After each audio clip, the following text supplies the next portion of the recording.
8. Kabang init. Buhay Stillman.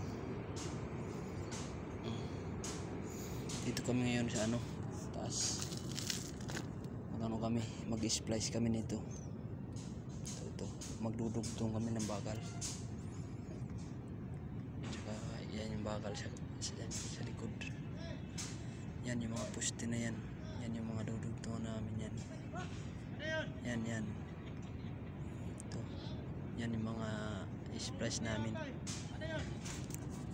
Kasi kailangan na splice yan.